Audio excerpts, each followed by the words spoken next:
د هاکي د دې میچونو پرانیسته په عبدالولي خان سپورټس کمپلیکس کې د باچاهان پوهنتون د وایس چانسلر په لاس وکړې شوه، چرته چې به د اوو پوهنتونونو لوبغاړي په دې میچونو کې برخه اخلي او دا لوبې به 3 ورځې دوامدارې وي. د پرانیستو وروسته د سوات، مالکن، باچاهان او د عبدالولي خان پوهنتونونو د لوبغاړو ترمنځ سیالۍ وشوې.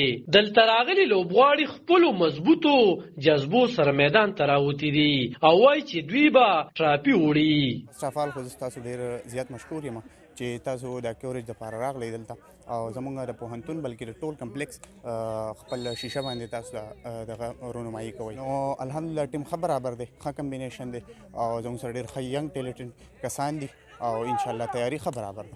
ملاکنډ نه مونږ سپانسر کوو دا ټیم چې کوم دی ملاکنډ یونیورسيټي نه.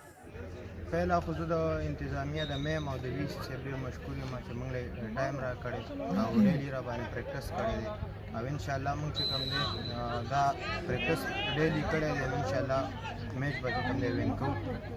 د دې لوبو کوربتوب باچاهان پوهنتون 400 ته ورکړی شوی او د پوهنتون د لوبو ډایرکټره شبانه خټک د دې تفصیل ورکوي. هاکی چې کوم زون سی دی ایچ ای سی زموږ سپانسرشپ کړی دی او د هغې په انډر ابزرویشن موږ دلته د هاکی چمپینشپ سټارټ کړی دی.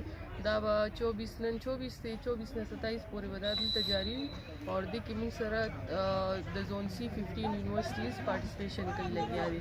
اوس په ګراوند باندې د عبدالولي خان یونیورسټي او د سوات یونیورسټي میچ روان دی. د نورو ضلعو د لوبغاړو د حوصلې پورته کولو لپاره ویسي باچاهان پوهنتون ډاکټر بشیر احمد خوم راغلی وو او د لوبو پرانیسته یې وکړه.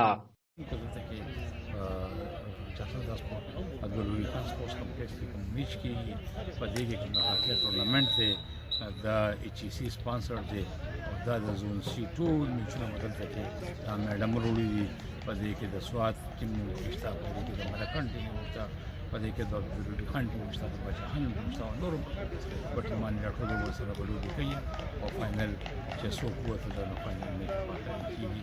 نن د دې د افتتاح ورځ وه او دا ټول ارسدا ارینجمنټ دا د عبدالولي خان سپورټس کمپلیکس انچارج او میډم شبانه خټک دا وکړي دا باندې دغلته موجود منتظمین وویل چې لوبې د جسمانی صحت لپاره یو ګټور فعالیت دی او دې سره په زده کوونکو کې د مقابلې جذبه پورته کیږي. په دغه موقع ډسټرکټ سپورټس افسر تحسین الله خوم موجود و.